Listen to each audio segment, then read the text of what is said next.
Hey guys, it's Michelle with Cashel Creations. Welcome back to my channel. Welcome if you're new here. Today I wanted to hop on and kind of start a new project. One of my haul videos I had shared with you that I had purchased these index cards from the Dollar Tree that are for the school supply area, and a YouTuber that I follow, Alyssa from Crafting with To Cope, had posted these cute little books that she made just using scrapbook paper and then just random stuff. So I wanted to scrap lift her idea and then take it up one notch. I thought it would be kind of cool if we built in a standing mechanism so that way it could sit upright and you don't have to put it on a easel or something like that. And I thought, let me try it. So I went ahead and constructed this chipboard, I guess triangle doohickey thing. It's supposed to collapse, but because this is my prototype, I kind of like double layered the seams, which we're not going to do because I now know what I'm going to do going forward. And so I thought it would be kind of cool to kind of walk you through my process. And so if you saw the video link that I shared with what she did, if not, I will drop it again below so you get more inspiration. I pretty much did kind of the same concept. I removed everything from the inside, which is actually here, all my extra index cards. I removed everything but 12, and I actually didn't need to use the other inserts, which I had sliced off the little tabs that you definitely see here on this one, because if it goes like this, it wouldn't sit because the tabs are on the end. Now I did think about putting the tabs on the side by just, you know, using a I think it's called a whale tail clip punch, or just like an actual tab die, which I have in the Tim Holtz collections. But I honestly didn't really need them because I kind of think that it's cute as is. So I'm going to hold it upright so you kind of see what I did, in case you don't really want to watch the tutorial and you just want to see the inspiration for yourself. But what I did, because I created the mechanism, I wanted it to be multi-purpose. So here's the front. I did leave this open here so I can definitely add a tag if I wanted to, because the index cards from the Dollar Tree, and I'm not sure if they're all like this at different locations, it does have an opening here. So I wanted to make it sure that if I wanted to, I could. But looking at this on the surface, you could tell it's not, you don't even realize it's there unless I told you. And then when you flip the page, typically on a tag book, this would be upright and not upside down. But because I created this mechanism, I wanted the capability of turning the actual thing around, and that way you can add more pictures or whatever you want. Now I did create this where you could definitely put something underneath, but it gives you the capability of altering stuff. Now the collection I use, which I have so many Doodlebug Halloween packs. I have like, I think 5 of them. So I just grabbed one of them and just started playing with it. So I do have this on one side, and then again, you turn it over and you have this little kitty cat. And I tried to make some of them flat, like this one is here with no anything on it because it's kind of glitterish. But I did want to have some interaction with things. So like this one is flat, but again, I made it so you can tuck something underneath. This one here I thought was cute. So you have the flap on the left, then you flip it, you come this way, and you have like a little flap going up, and you could just put a picture here and then it covers it. This one I wanted to be a little bit different, so I have the flap opening this way, so it's on the top and the bottom. And then when you flip it, so you basically are using the index card itself as your base, and then you're just adding whatever embellishments you want. Now, you obviously don't need to add cardstock. You could do whatever your heart desires. But the way Alyssa was showing it in her video, I just thought it was kind of cute. I did want to add some movable pieces. I'm very much of an interactive type of person. So that's what worked for me. But you don't need to do this. Obviously, by adding the interaction, you can kind of see the thickness that it creates. And I think that's really the purpose behind removing all the excess pages. So this one here, very simple, but I just played with the stuff I had. This one is just one of those little tiny cut aparts. Here we have another cute one where I made it a little bit longer. And then you can kind of like really put this in any different direction you want. But I wanted to have the capability of adding photos and having enough space to add a photo, because not everyone has those individual little tiny printers that us crafters I think do. So, you know, if we're looking at a normal person, like I'm gonna give these to my nieces, and I know for a fact my sister does not have that type of printer. I want to give them the capability of printing a normal size photo and then just cutting it down to fit the page. So this little kitty cat's so cute. And then this one I thought was kind of different. Instead of having the whole side being the flap, I just trimmed it down to this little tiny one and having it as a little open spot. And then again, you flip it over, and I kind of use the same paper, just alternating the patterns because it's double-sided. And then this has a little spot underneath that you could definitely tuck something under if you wanted to. And then this one is just basic, and then you flip it over, and then you have another flap that opens. No, it's just one because I ran out of, I wanted to use my pieces. So that's pretty much that. Now, I did notice, I think it's mainly because of the thickness of the book. It sits perfectly fine, but there has been times that it kind of leans forward. So I'm wondering if the next book we kind of make with only 10 pages, which still gives you back and front 20 versus 12. I don't know if 2 pages is going to eliminate the bulk or not, but you can kind of see how I did this, and I'm going to walk you through everything I did, and then you can modify it to whatever type of binding you're using. Now, you're probably thinking to yourself, well, why do we need to do this? You could probably just use your cinch machine and just create it yourself, and you can. But not everyone has a cinch machine, and when Alyssa from Crafting with the Cope had shown this in her video, I thought, oh my god, for $1.25, if there's still $1.25, I thought this was a very cute, simple idea to do with whatever scraps you have available, and then you can gift it to someone. And with Halloween coming up, it doesn't have to be for Halloween. It could be for Christmas, it could be for a birthday, it could be for so many different occasions. And how much fun would it be to have this sitting on your foyer table or something like that, and you just flip it to whatever photo just has enjoyment, and you can just leave it there. You can turn it around, you know, the next day you flip it to something else. You could definitely make it a monthly type of calendar. So I think there's a lot of versatility that can be used in this.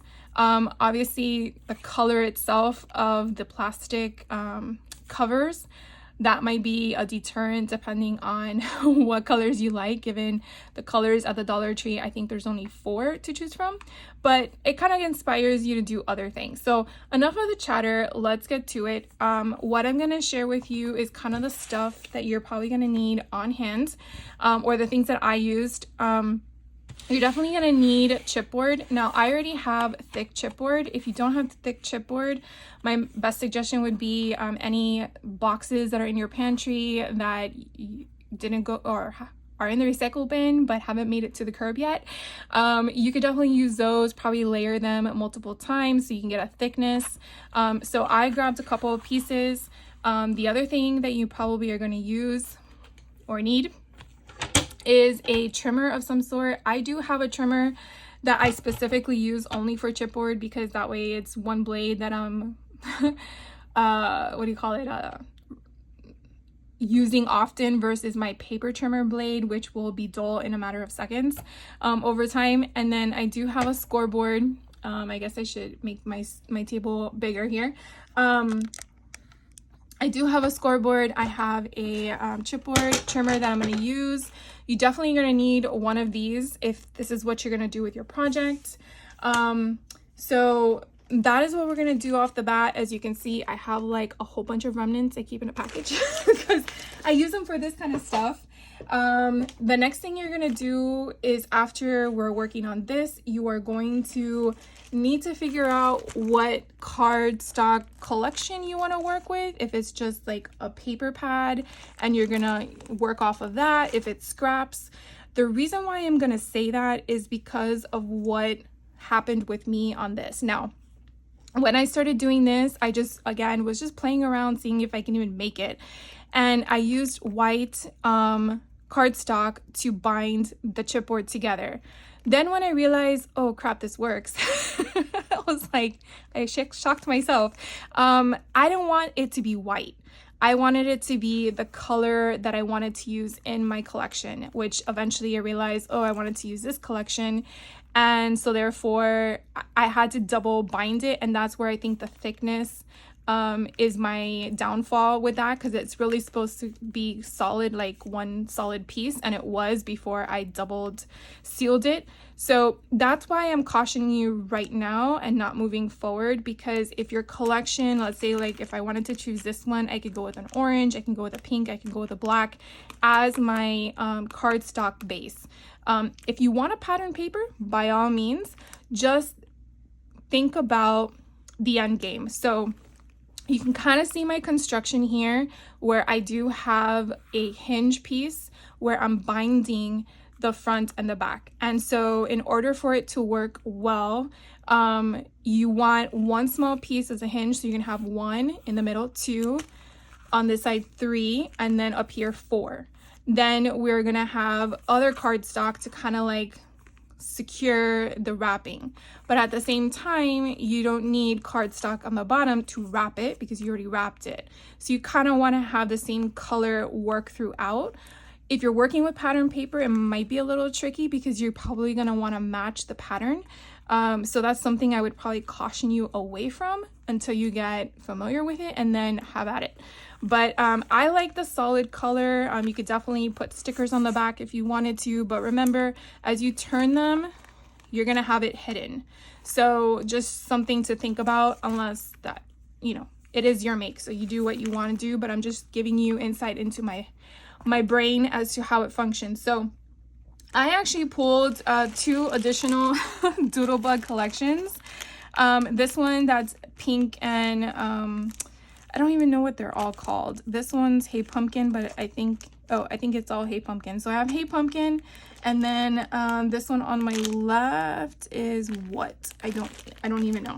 I don't remember the names. I just know I have a bunch of them. So what I'm looking for is basically enough product that I can mix and mingle with, kind of thing.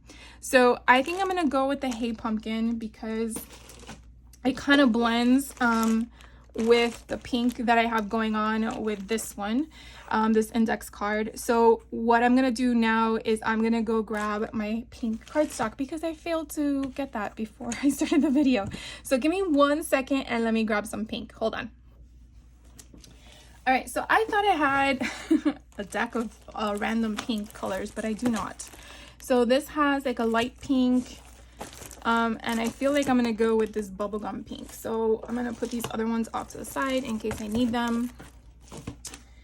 And so what we're gonna do is I am gonna actually pull all the pink that I can at one time, pull those out and start working on that. So what you're gonna do next is you're gonna need to get a ruler, and we're gonna measure the backing. Now, you definitely want to make sure that you don't go up to the seam, because remember, you want it to have function, so you want it to move. Okay, so what I did was I kind of like went, I mean, close to it, but not on it. Now, obviously, rulers do have a little, I guess, 1/8 of an inch gap from the edge. At least this one does. So for me, I feel like if I go 3 1/8, it's gonna give me a nice break in between there. So that's really what we're gonna do with this one. I kind of wrote some of it down. So 3 1/8 is gonna be my height, and then my width is gonna be 5 inches. So now what we're gonna need to do is we're gonna need 2 big pieces. that are the 3 1/8 by 5. And so then the bottom, you're gonna have to figure out how wide you want the spacing. Now for this one, I actually did 3/8 of an inch in width for 2 pieces.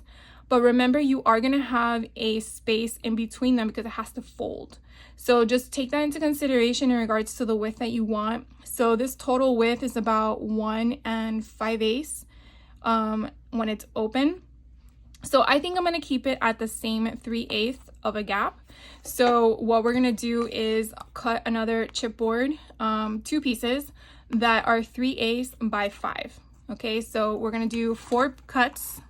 We're gonna do 2 cuts at 3 1/8 by 5, and then we're gonna do 2 more cuts at 3/8 by 5. So 3 1/8 by 5 and 3/8, no, yes, 3/8 by 5. 3/4. Oh my gosh, guys, I'm such a dodo bird. You see, I kept saying it. I'm like, it doesn't make any sense. Why 3/8? That's so small. It's 3/4. Scratch that. Blah, blah, blah. Rewind. Okay, so let's just get started. All right, so this is my big piece here. This one going to the edge is 4, so we're gonna go down to 3 1/8. So I'm gonna eyeball that number. Save that, and then we're gonna go to 5. So this is one backing, and then I have another piece here. Let's see how big that is. Oh, it's exactly 5. So we need 3 1/8. So we're gonna take it to 3 1/8 and hold it down. And now I need 3/4. So that's an inch. Let's see if we can get it to 3/4. So 3/4, Michelle, not 3/8, 3/4. So I think 3/4 is right where that 2 notches. So let's see if this is big enough to hold it. Slice that little 1/4 of an inch off. So this is one of my 5 because we saw that that was 5 exactly. So I'm gonna get all my pieces. So these are my 2 pieces, and I need one more. That needs to be 3/4. Gotta keep repeating that number. 3/4. And I think that is there. Okay, and then we're gonna knock it down to 5. Okay, so you pretty much don't really need any of this stuff anymore. I'm gonna throw these little pieces away, put these in my bag, clean up so we have space on the table, and then this guy I don't need anymore either. So now we are going to be working with, again, the 2 pieces that are 3 1/8 by 5, and then 2 pieces that are 3/4 by 5. Okay, so 2 and 2. So pretty much we're gonna be building a teepee. So that's how it's gonna go. All right, so now we need all of our hinge pieces. So I hope you guys are following me so far. And again, I will put the measurements in the description box below because, you know, I kind of like missed the mark on my measurements because I didn't math properly. So next, what we're going to do is we are going to do what I didn't do the first time, since now I know what is going to happen, is that we're going to create all the hinges. So we don't want the length to be 5 inches. We want it to come in slightly in. So we're probably going to do 4 7/8 or 4 and what is that? Like, we'll just do 4 7/8. So we're going to take out our paper cutter now, and let's do what? Let's do 4 7/8, and then we'll just do a whole bunch of cuts. We'll just do 1 notch before 5. All right, let's take a bright, it's not even the same pink, guys, whatever. All right, so now that we have that, what I did was I did 1 inch width for each hinge that I created. So we're gonna need one we're gonna need 1 to bind those 2. Let's see how many we're gonna need in total. Why is this not? Okay. We're gonna need one to connect this one.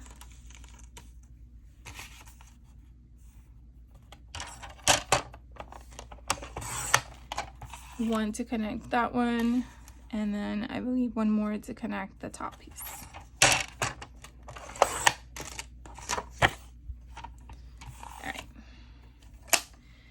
So far, that is how many we're gonna need. So we're gonna need actually 4 of these 1 inches in width by the height of, I would say, go to 5 and go down 1 notch. Now what we're gonna do, we're gonna keep the paper trimmer out. We're gonna need that again.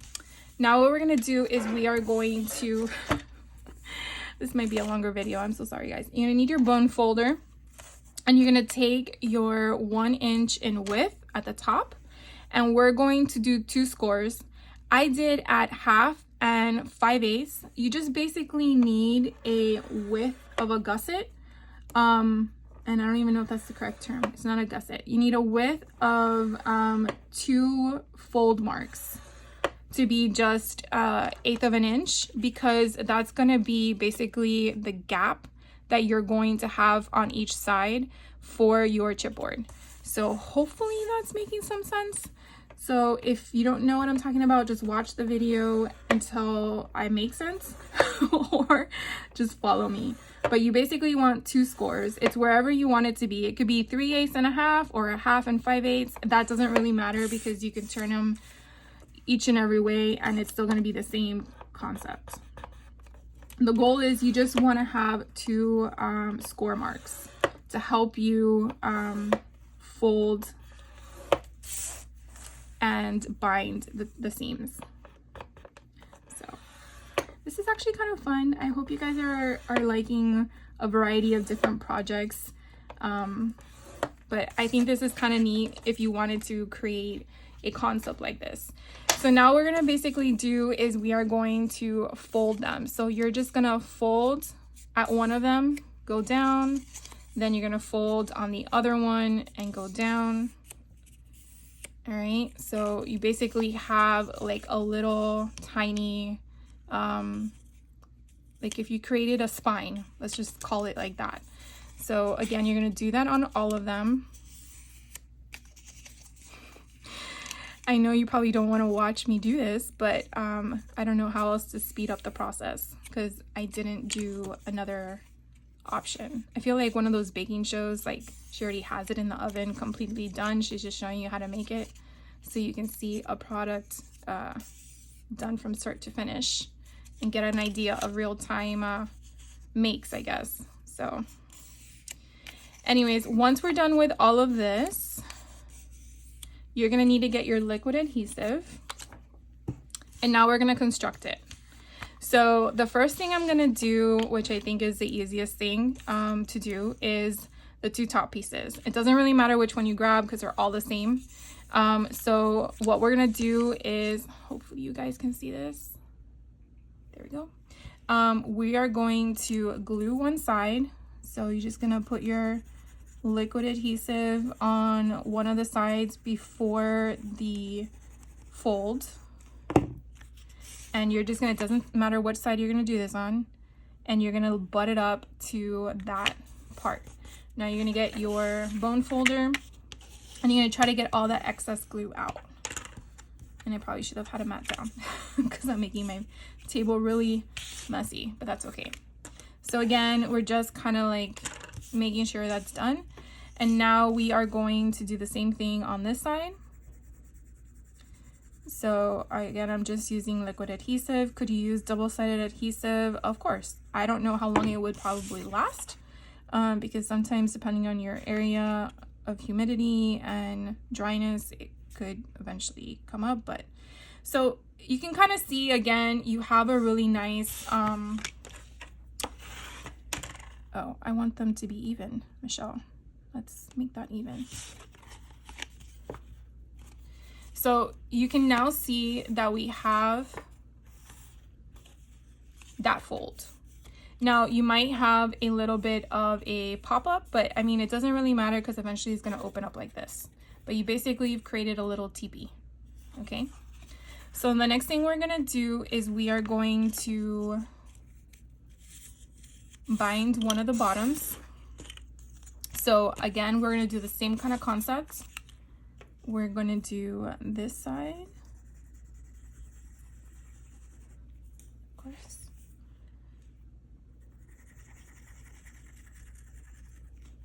And again, meet the chipboard to where the first crease is of the fold.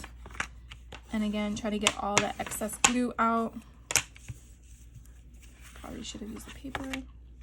And then you're gonna get your first strip, the 3/4 in width by 5. And that's gonna go here at the bottom.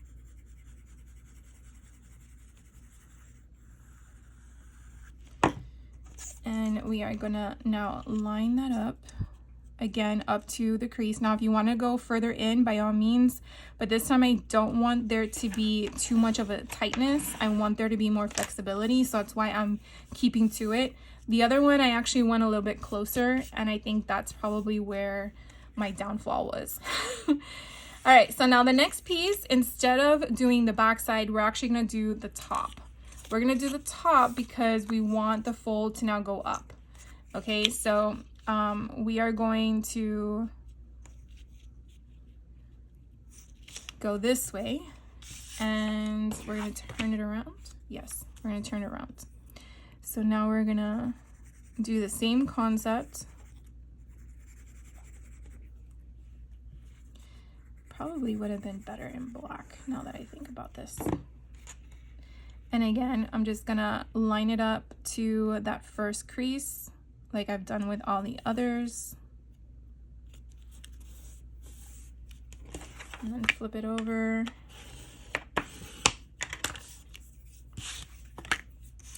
And then do the same thing on this side.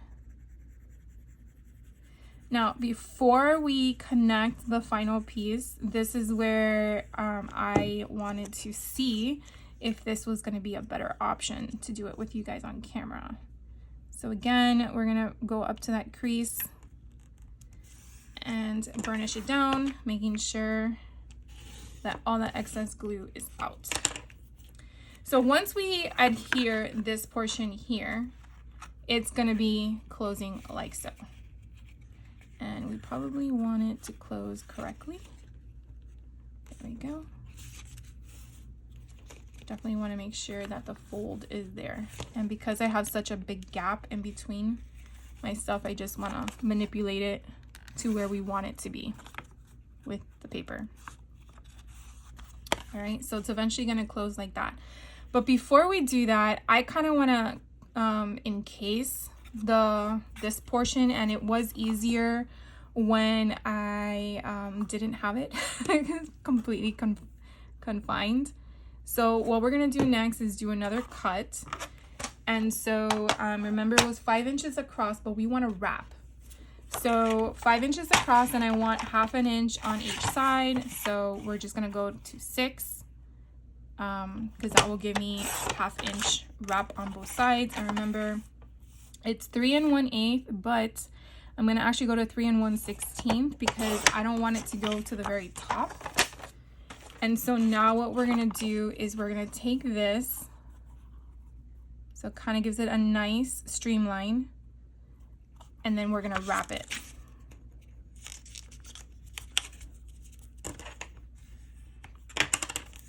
So this is gonna go here, and then we're gonna then put this on this side, and we're gonna glue it down, and then it will sit like that. So I think what I'm gonna do is I am gonna glue, maybe I need to back you guys up a little bit so this camera is not doing craziness. All right, so I'm going to glue all of this down.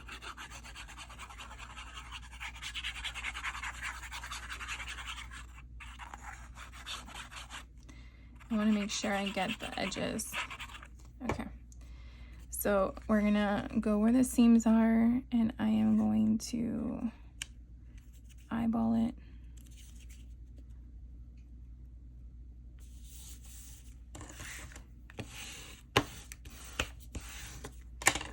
All right, so it look like that. And now we're going to bring in the edges. I'm just burnishing the sides.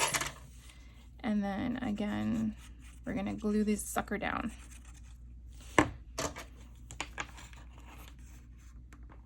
So you're gonna get that excess glue. I rather it seep out than build up. And then we're gonna do the same thing on the other side.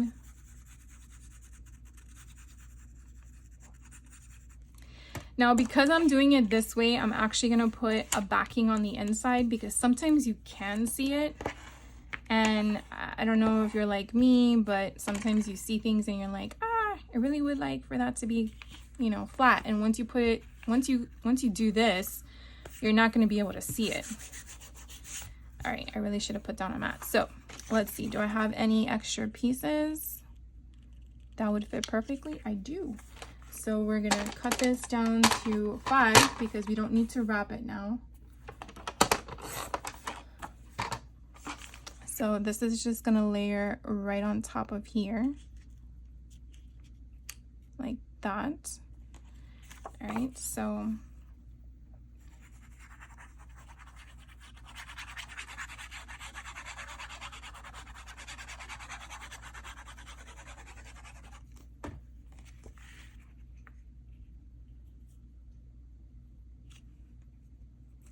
there we go.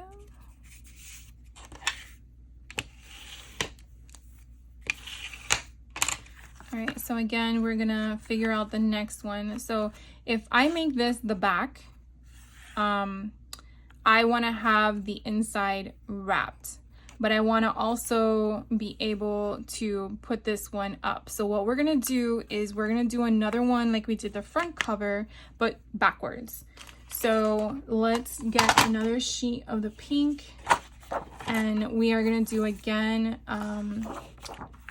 we did 6 by 3 1/16, and then go down to 6, and then we're gonna wrap it. So this is gonna be the inside, and then we are going to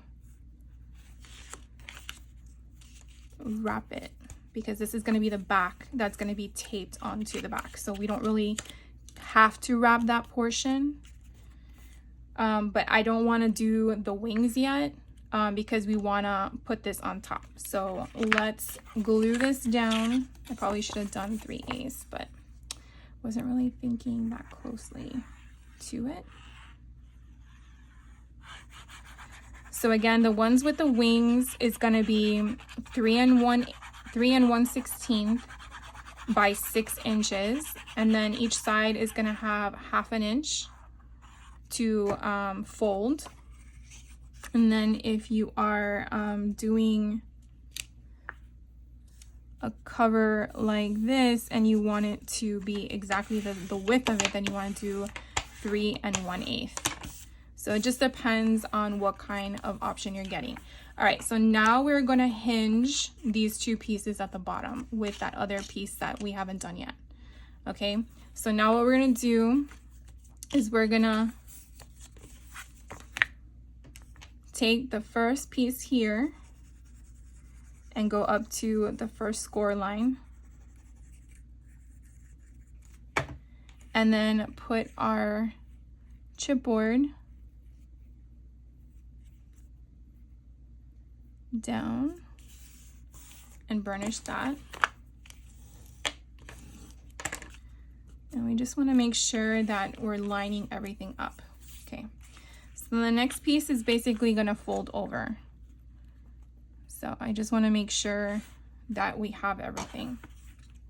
Okay, so I'm just going to get the glue. Oh my gosh, guys, I'm gonna do it backwards. It's this way.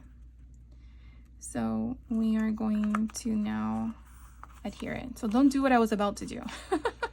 Make sure you're following the correct pathway. We wanna make a triangle. You don't wanna make anything other than that. And then we're gonna fold it down.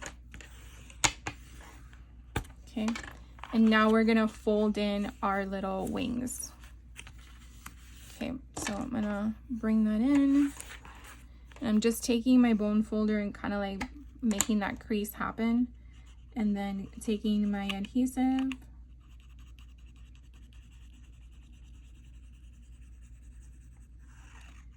and putting that there. And then we're gonna fold it over and burnish it, getting that secured on there. And then turning it around and doing it on this other side.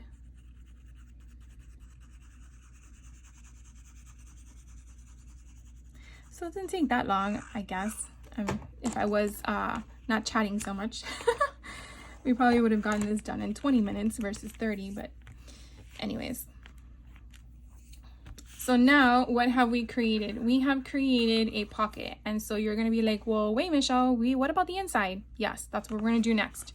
So we now have this closed hinge. So you see how nice it's working? Well, we're going to make it stronger because we are gonna put cardstock on the bottom and cardstock on the inside, so you don't see that nasty looking thing, because it kind of looks like tape, but we know it's not. So mine has a bigger gusset here. So what we're gonna do is we are gonna measure this, and remember, we don't want to overhang. We just want it to have an inset. So I'm gonna take the ruler and we're gonna look at the measurements, and I really think we should do 1 5/8 in width, and again it's gonna be 5 across. So let's find 1 5/8, right? That's what I said, 1 5/8. And I'm gonna assume it might be the same on the inside. I'm gonna go down a notch because remember we have cardstock.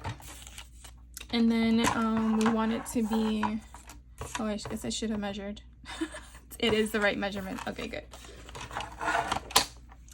So now we're going to dry fit it. I always suggest dry fitting something before you apply glue, so you don't waste your product and you make sure that it works. So with the portion there down, you can kind of see it is a little the width is a little bit in more than I probably wanted it to, but it's the bottom, and that doesn't bother me. So I don't really like those cut lines that I sometimes see. So what we're gonna do is we're gonna adhere this first. Now this is what I did last time. I want it to go in, so we're gonna do another piece. So we want the same measurements, but we want it wider. We want it 6. That's what I didn't do last time. Okay. Let's think of this through, Michelle. So this one is 6, and we want a 1 5/8. All right, we're gonna try this, and I'm glad I said something. So I want the same type of option as the other one, but my concern is when we do this, it may cause a problem.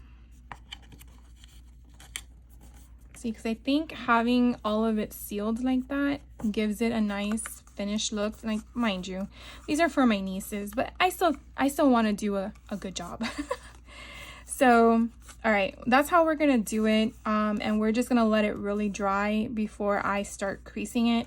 So let's start with the inside. So I'm going to take it to the edge, and I really want to make sure I'm going to get a lot on here because I want this sucker to be down good. All right. So I thought we would have some time today to do more, but I don't want to take up so much of your time. I at least want to get this done. And then in the next video, we'll start making the inside.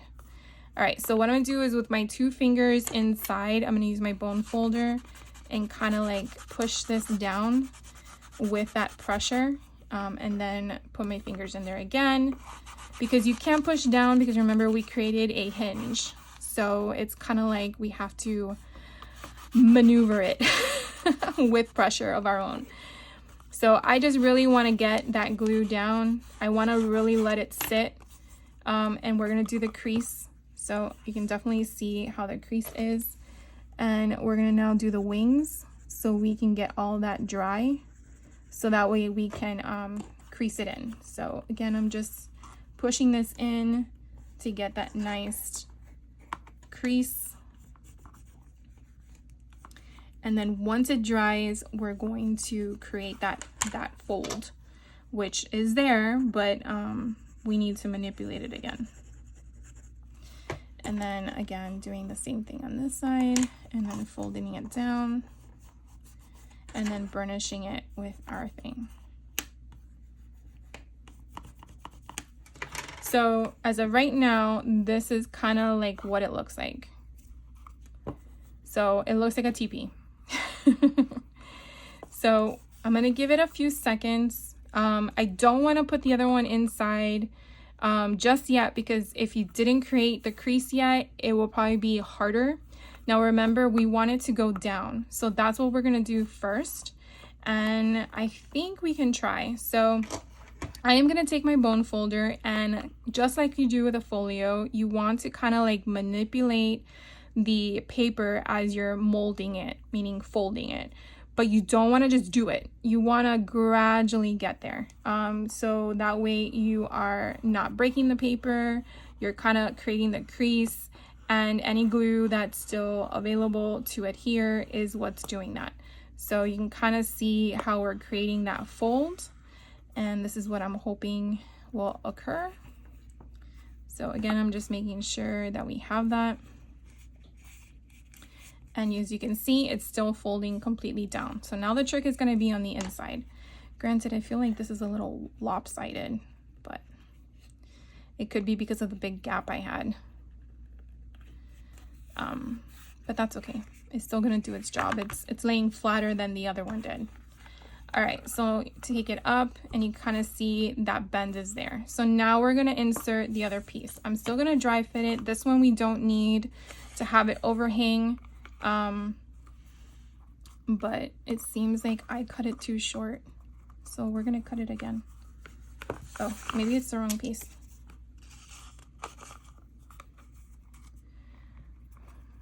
This reminds me of bubblegum, this color. Okay, I'm gonna cut a bigger piece because I feel like I could get a bigger piece in there widthwise. So that was 1 5/8. Let's go to 1 3/4 and see what that does. I might need to shave it off a bit. And we're going to 5 inches. So let's try this one. Oh, this actually fits perfect. All right, so I actually like that a lot better. So now the biggest trick is getting it in there with the glue. All right, so let's try, guys. All right, so we're gonna go ahead.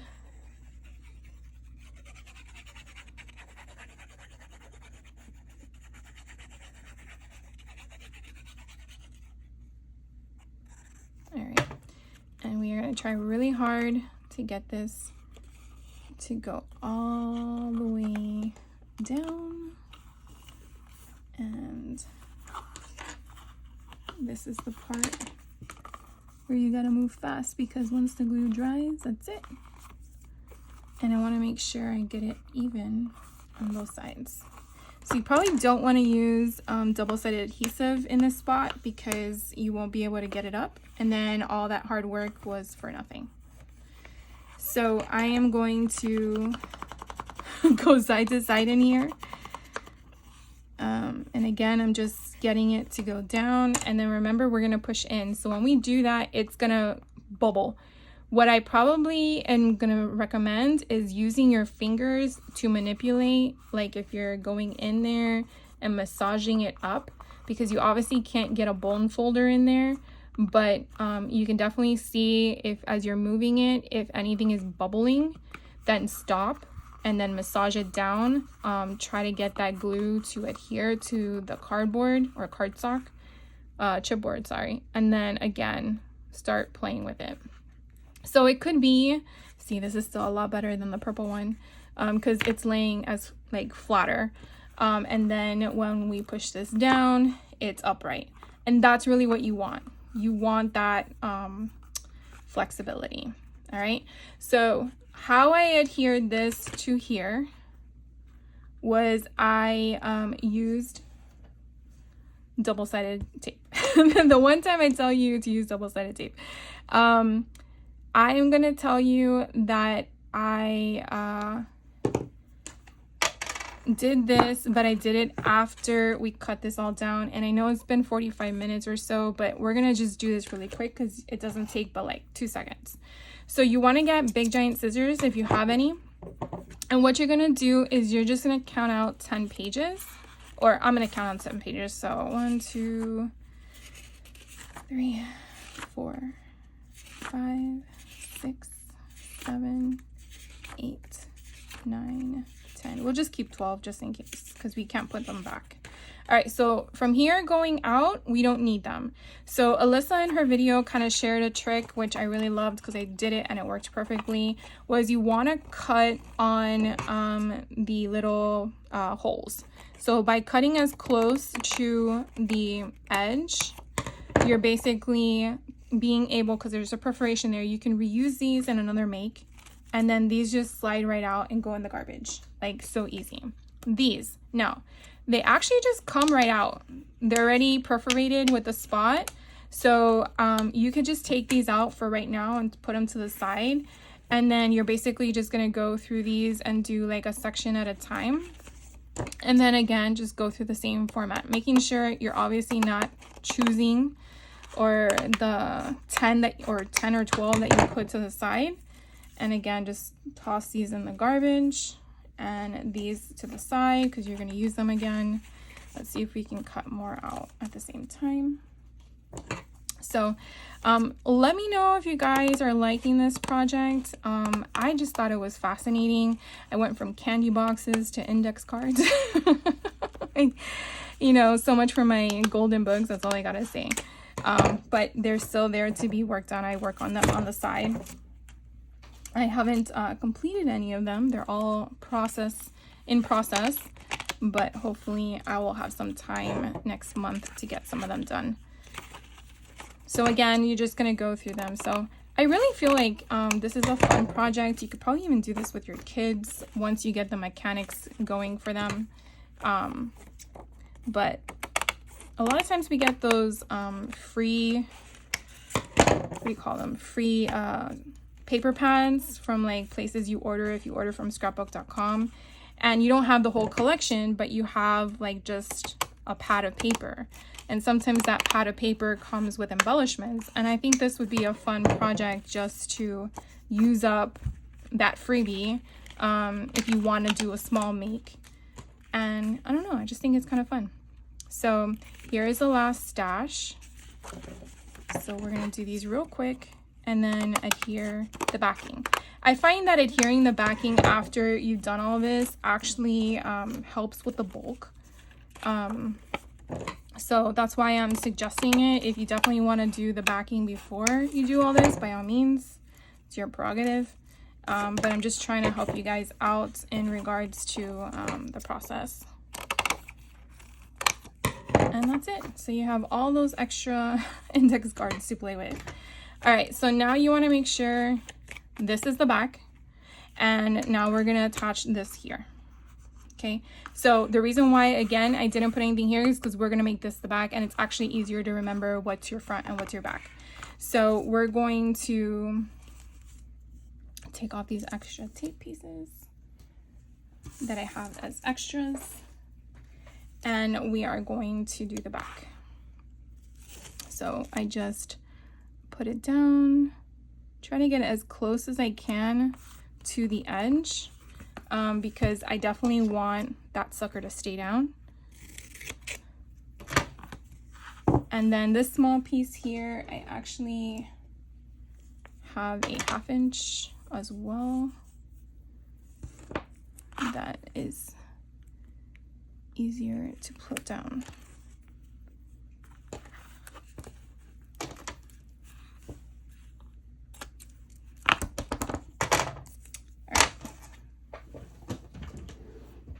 So now what I'm going to do is I'm going to take my bone folder and I'm going to burnish this. You definitely want to make sure your tape is where it needs to be and it doesn't come up or peel off. So I want to make sure that's adhered really, really good to that. All right, so moment of truth. We are going to take off the backing. You definitely want to make sure that your crease is at the bottom of the book and not at the top, because that would suck. Okay, so crease is at the bottom. This is the back, because this is the front, okay? And I'm going to look at the bottom portion here, and I'm going to line it up with the back.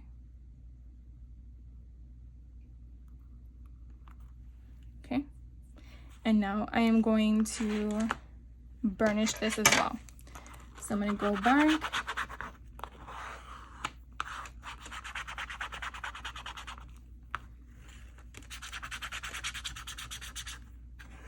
Making sure this is completely done. And now we can create this. And so if you push this down, it now stands upright. So I think that's a great start. So now all we have to do is decorate. So I will do that in the next video, unless you want to just go and do your own thing, by all means. Thank you guys for hanging out with me and for watching. If you do have any questions, let me know. I will link in the description box below Crafting to Cope's video again, because again, she inspired me to try this along with enhancing, and I'm so glad it worked. So I wanted to share with you my thought process, and hopefully this inspires you as well. So if you do have any questions, please let me know. You guys have a great rest of your day, and I'll see you in the next video. Take care.